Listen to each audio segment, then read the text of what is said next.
Assalamualaikum warahmatullahi wabarakatuh. Waalaikumsalam warahmatullahi wabarakatuh. Wa idh najjaynakum min ali fir'auna yasumunakum su'al adab. Ayat 50 ya. 49. Wa idh najjaynakum, dan ingatlah ketika kami menyelamatkan kalian min ali fir'auna, dari pengikut Fir'aun,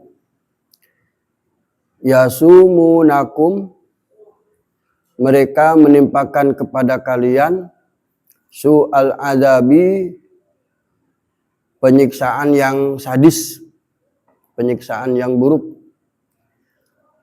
Bagaimana penyiksaan yang buruk itu? Yudabbihuna abna'akum, yudabbihuna, mereka menyembelih abna'akum, anak laki-laki kalian semua. Wa yastahyuna nisa'akum, dan membiarkan hidup perempuan-perempuan kalian semua. Wa fi dzalikum, dan pada hal demikian itu, bala'un mir rabbikum, merupakan ujian bagi Tuhan, dari Tuhan kalian. Bala'un, ujian, mir rabbikum adim, dari Tuhan kalian yang maha agung. Wa id faraqna bikumul bahra, dan ingatlah ketika kami membelah bikumul bahra, wa id faraqna, dan ingatlah ketika kami membelah bikum, bagi kalian semua, al-bahra, lautan.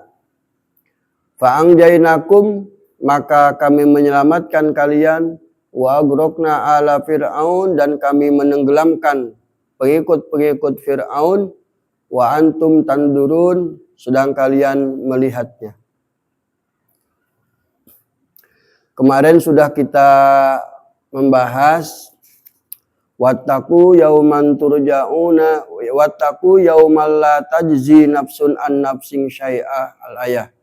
Jadi kesimpulannya pada pengajian minggu lalu bahwa orang-orang Bani Israel diingatkan pada suatu hari nanti, pada hari kiamat, kalian harus mewaspadai, harus takut pada hari ketika tidak ada pembelaan.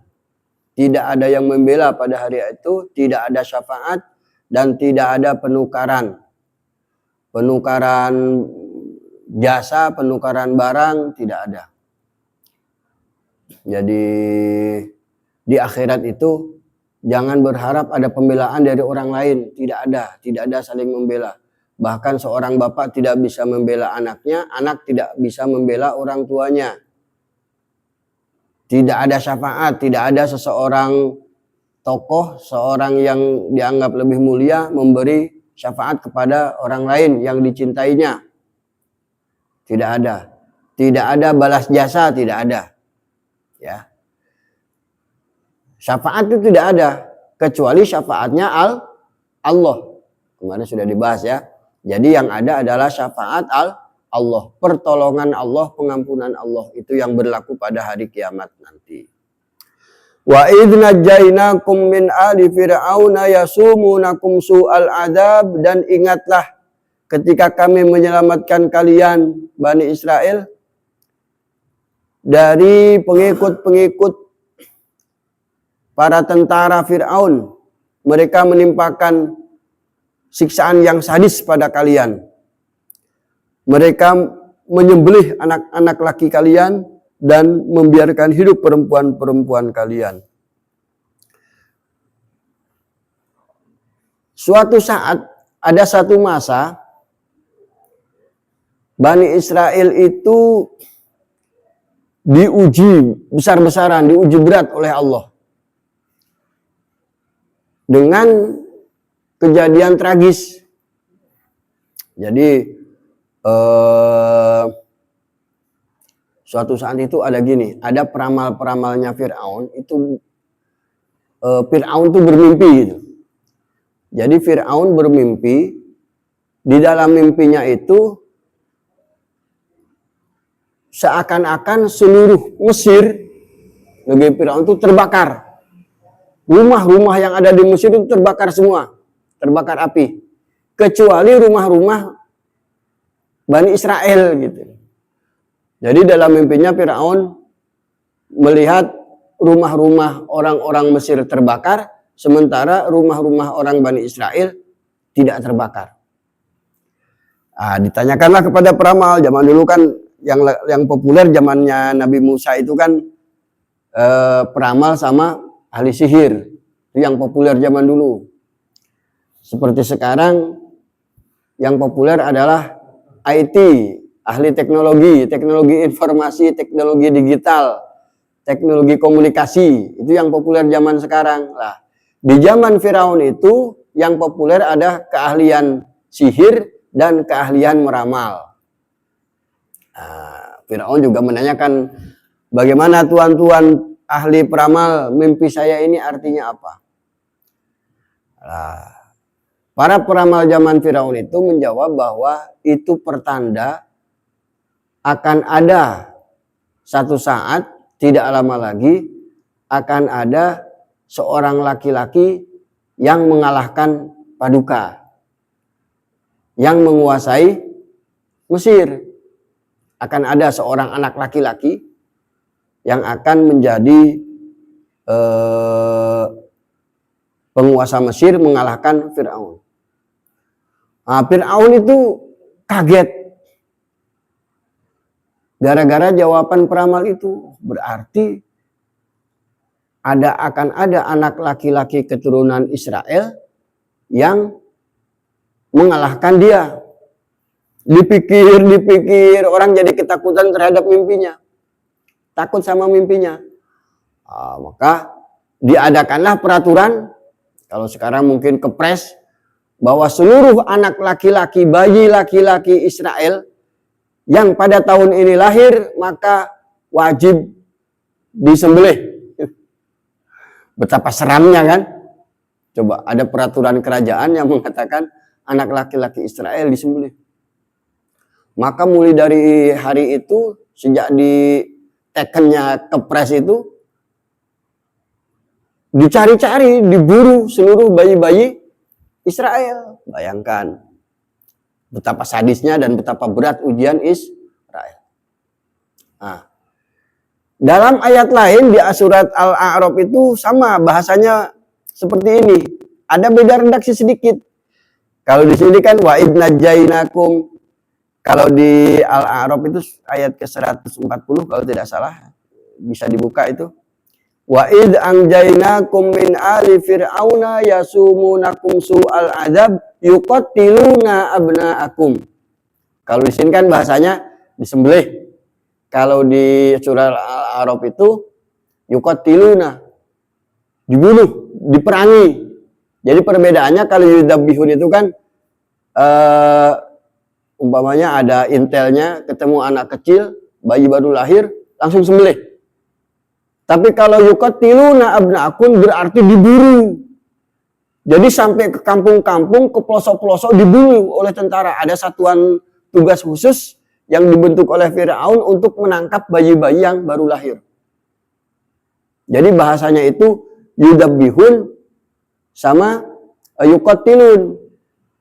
Disembelih sama diburu, diperangi. Seolah-olah Firaun itu takut sama bayi, sehingga berperang sama bayi laki-laki. Dan memang benar terjadi. Salah satu yang lolos dari penyembelihan itu adalah Nabi Musa. Jadi Nabi Musa itu salah satu anak baru lahir lolos dari pembantaian Firaun. Bagaimana lolosnya? Lolosnya juga diloloskan oleh Allah. Dalam surat Al-Qasas ya, dalam Al-Qasas bisa dibuka itu. Ayat ke berapa? Ayat ke-7 itu. Wa id auhayna ila ummi Musa an ardi'ih.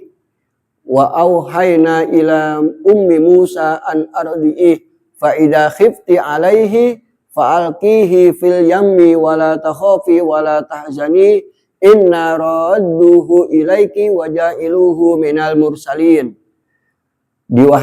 Dan kami wahyukan kepada ibunya Musa itu, susuilah dia,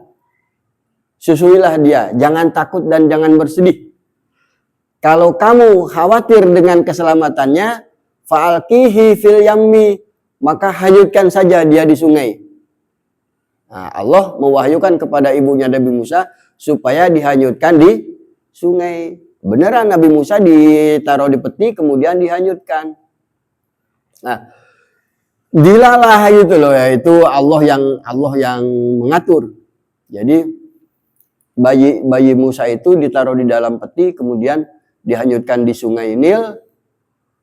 Faltaqatahu alu fir'auna liyakuna lahum aduwwa wa hazana.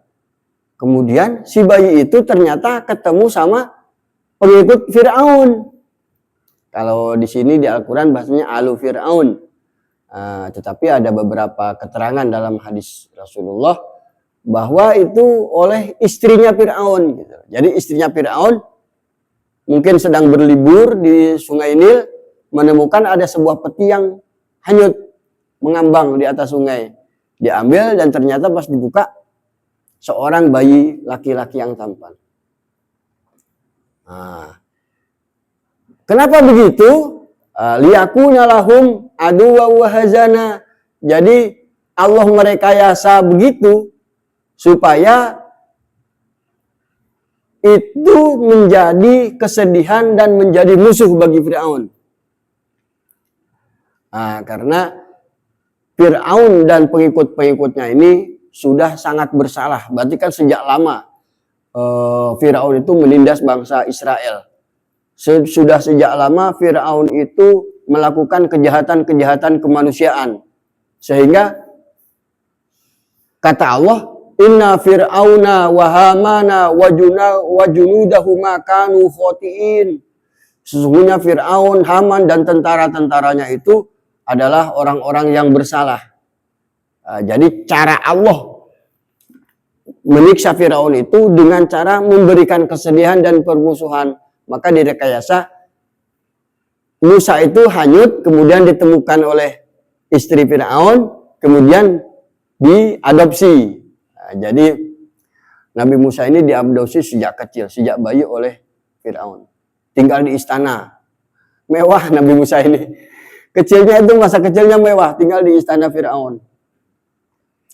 Wa qalat imra'atu fir'auna qurratu ainil li walak la taqtuluhu asa ayyang fa'ana aw nattakhidahu walada.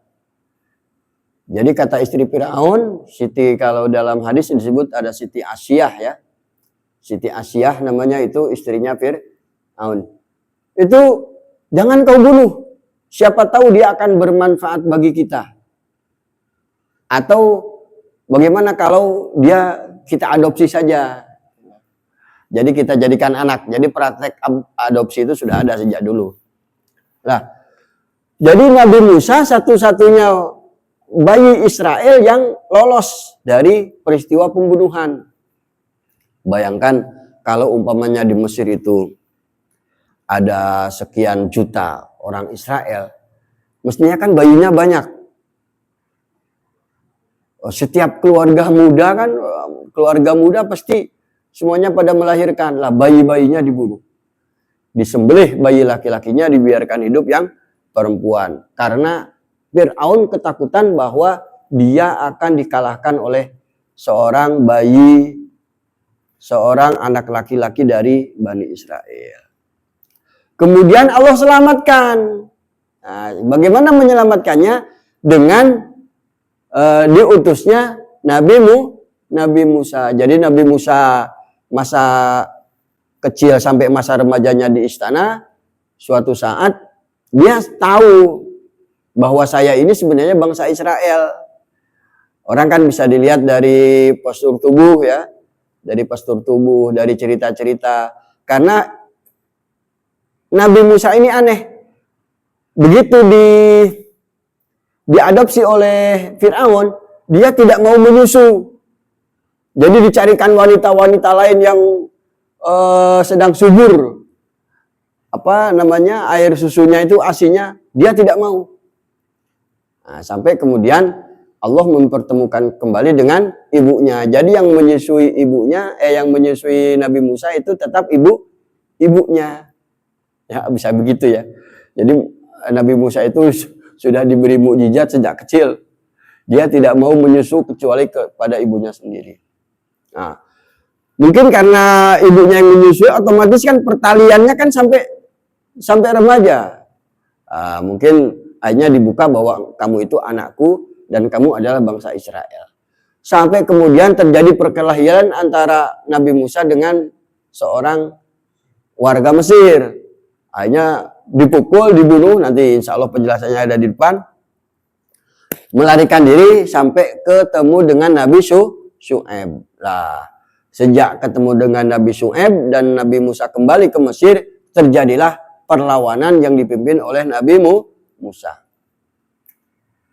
Jadi Allah menyelamatkan Bani Israel dari penjajahan Mesir itu lewat kepemimpinan Nabi Musa. Wa id anjaynakum min ali fir'auna yasumunakum su'al adzab yudabbihuna abna'akum.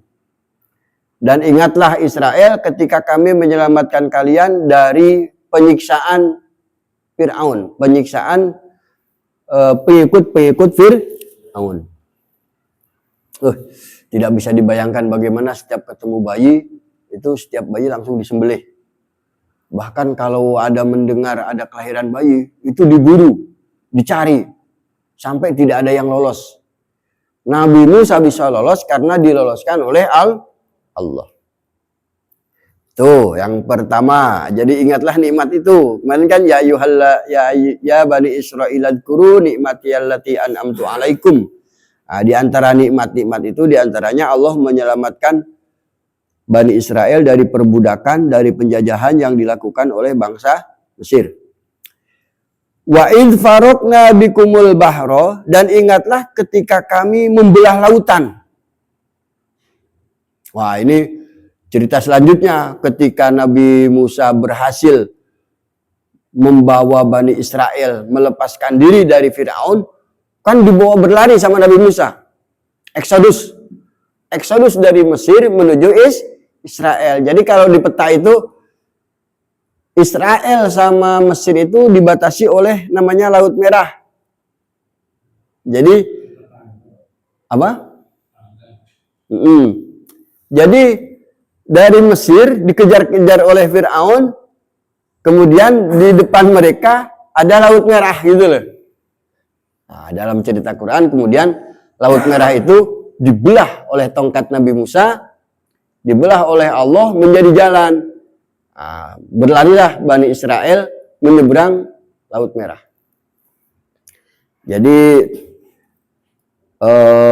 Nabi Muhammad, Bani Israel ini diperlihatkan oleh Allah mukjizat di depan mata. Di depan mata itu loh, laut bisa dibelah sehingga menjadi jalan bagi Bani Israel. Wa antum tandurun, dan kalian menyaksikannya, kalian melihat mukjizat itu loh.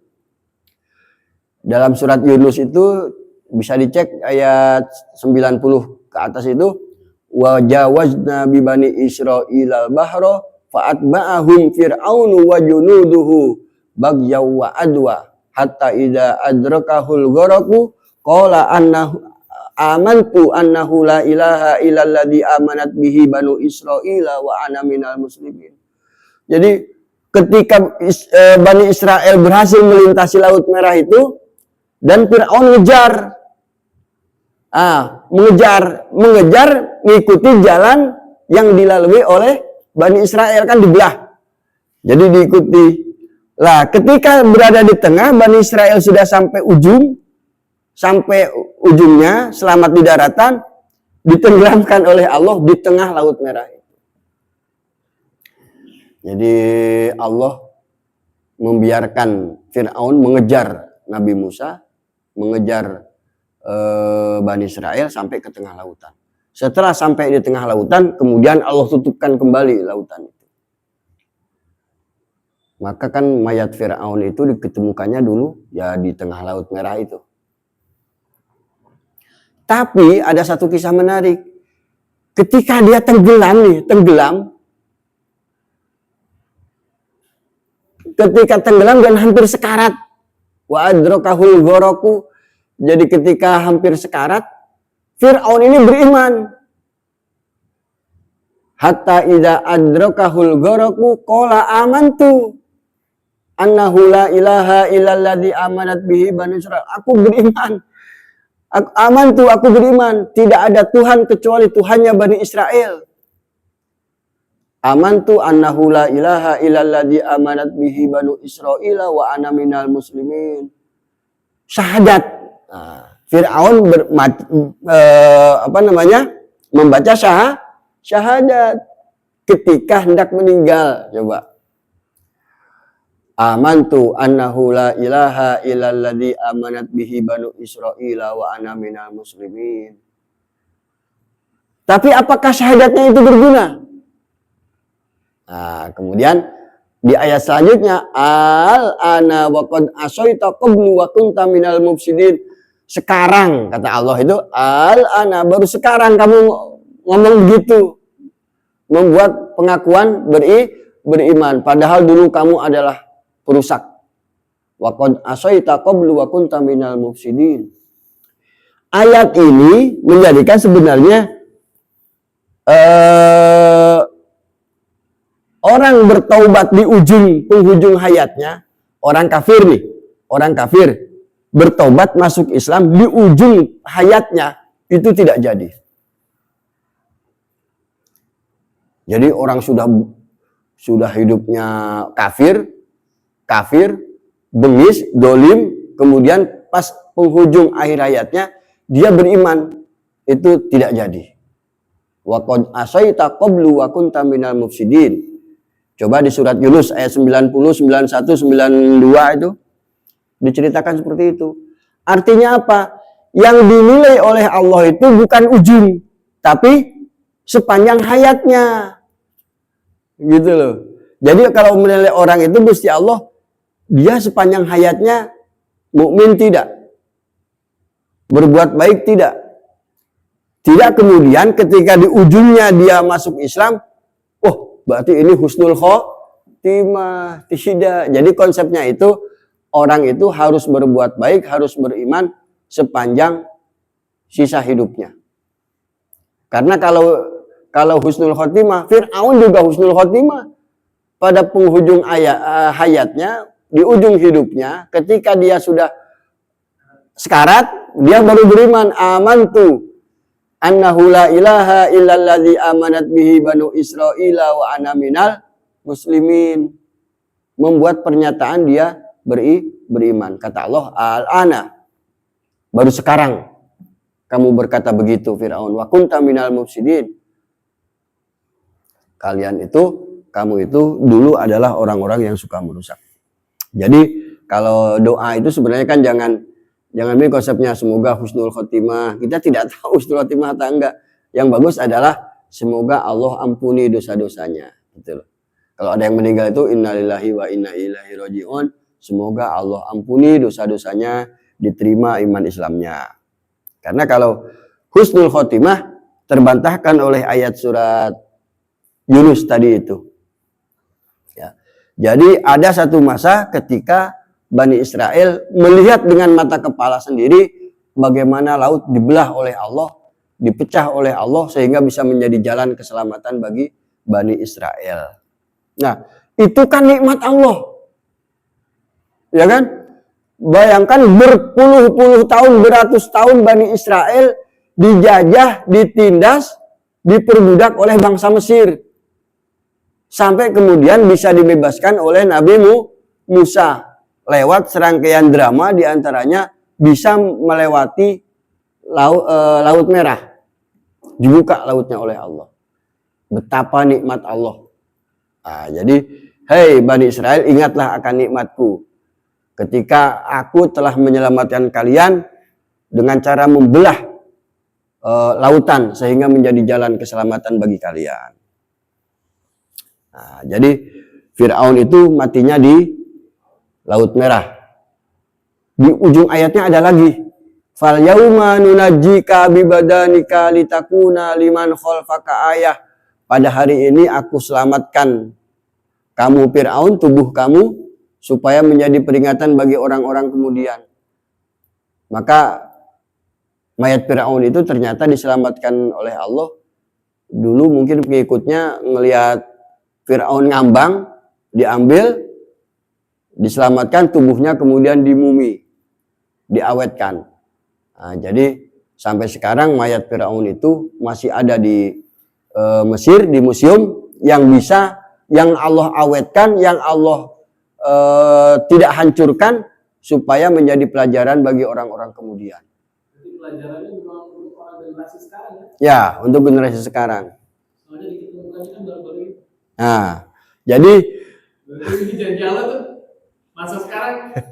jadi sebenarnya gini, makanya saya kalau penafsiran, model penafsiran Al-Quran itu, ulama-ulama dulu kan kesulitan menafsirkan itu. Tidak ketemu. Maksudnya tidak ketemu gitu loh. Karena kemudian faktanya diketemukan oleh orang Inggris, ilmuwan Inggris tahun 1912. Jadi ternyata di dalam piramida Giza itu merupakan makam Fir'aun. Makam Fir'aun, entah Fir'aun yang keberapa gitu. Lah, yang dulu zaman Nabi Musa itu adalahnya Farao, namanya Ramses IV kalau tidak salah. Itu diketemukan. Nah, ternyata itu yang paling utuh gitu loh. Mayat-mayat yang lain itu membusuk dan hancur. Tapi mayat Fir'aun yang sejaman dengan Nabi Musa itu masih utuh sampai sekarang. Maka terbukti ayat ini. Fal yauma nunajjika. Pada hari ini kami selamatkan kamu Fir'aun untuk menjadi. Pasti ditemukannya. Gimana? Pasti ditemukannya. Pasti ditemukannya. Karena Allah sudah kasih clue kan. Kasih clue bahwa mayat Fir'aun itu akan diselamatkan. Jadi itu menjadi pelajaran bagi kita betapa orang yang paling berkuasa saja, orang yang paling sadis saja, dia akan mengalami kematian dan kematian yang hina ketika dia memimpin langsung pengejaran Bani Israel gitu loh. Memimpin langsung pengejaran Bani Israel, tidak menyuruh siapa itu Hamam gitu kan. Pengikut andalannya itu tidak disuruh, tapi dia langsung mengejar Nabi Musa. Saking marahnya. Adwa wa bagya gitu kan bahasanya. Karena saking memusuhi terhadap Nabi Musa, saking dendamnya pada Nabi Musa, sehingga pengajarannya pun dilakukan oleh Fir'aun sendiri. Nah, jadi Allah selamatkan. Betapa Allah memberi kenikmatan besar kepada Bani Israel, karena mereka bisa melihat langsung mukjizat Allah berupa terbelahnya lautan. Ini kita teruskan saja ya, biar ini mumpung hanya mengingatkan Bani Israel. Wa idh wa'adna Musa arba'ina lailah, dan ingatlah ketika kami menjanjikan kepada Musa selama 40 malam. Summat takhadtumul ijla, kemudian kamu menjadikan anak sapi min ba'dihi, setelah kepergian Musa, wa antum dolimun, dan sedang kalian adalah orang-orang yang zalim. Nah, ini ayat ini Allah ingatkan lagi bahwa ingatlah ketika kalian ini menjadikan anak sapi sebagai Tuhan. Jadi ada satu episode ketika Nabi Musa itu dijanjikan Allah dengan kitab Taurat.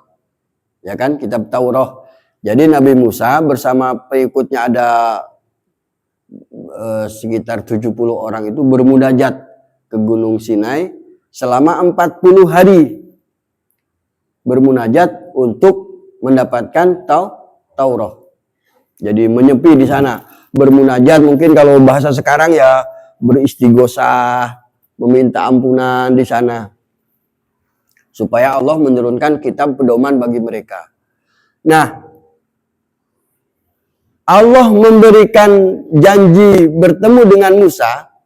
Ada satu pertemuan Kalau dalam surat Al-A'raf itu wa adna Musa salasina lailata wa atmamnaha bi asyrin fatamma miqatu rabbih arba'ina lailah wa qala Musa li akhihi Harun akhlifni fi qaumi. Al-ayah di surat Al-A'raf itu Allah menjanjikan 30 malam.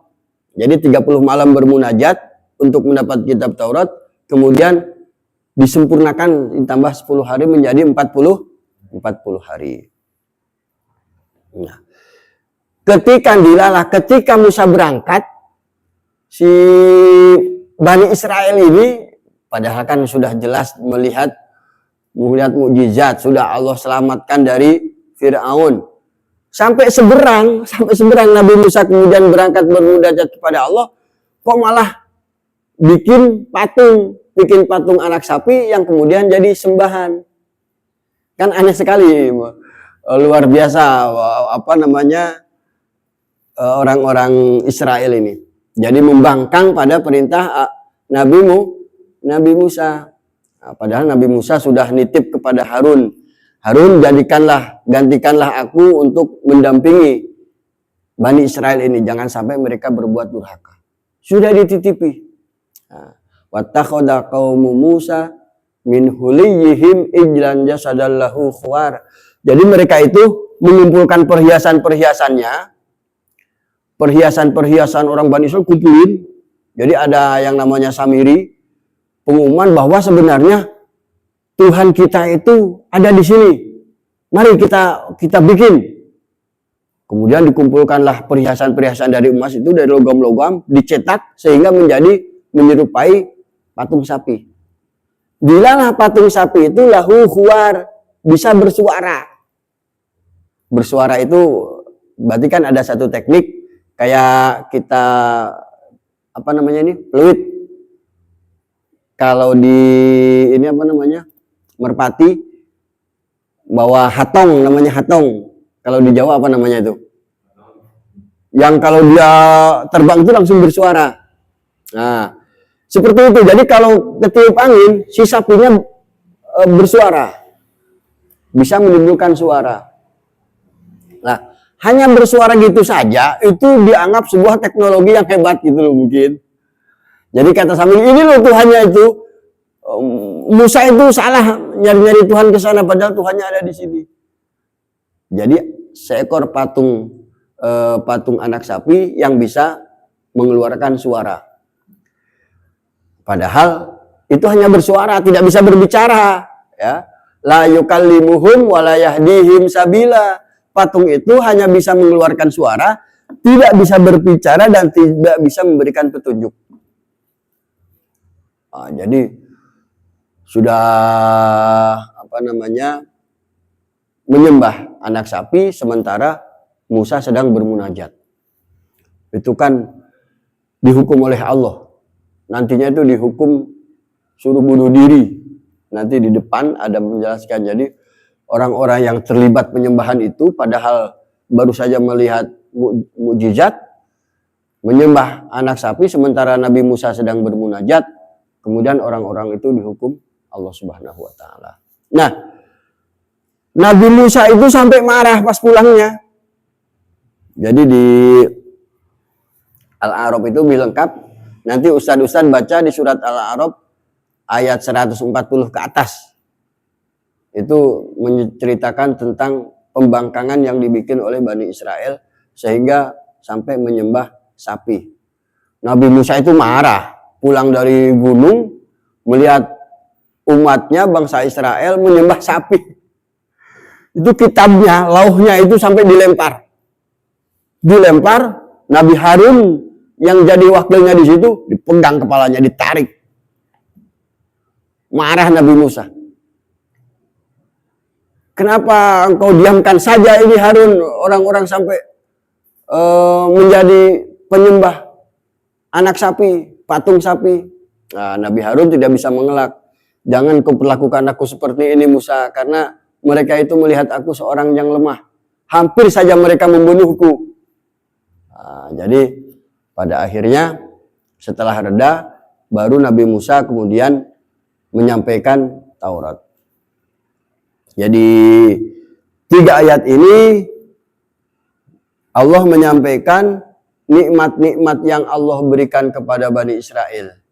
Jadi pertama Allah bebaskan Bani Israel dari penindasan Fir'aun, dari penjajahan bangsa Mesir, diselamatkan dengan diangkatnya Nabi Musa menjadi Rasul.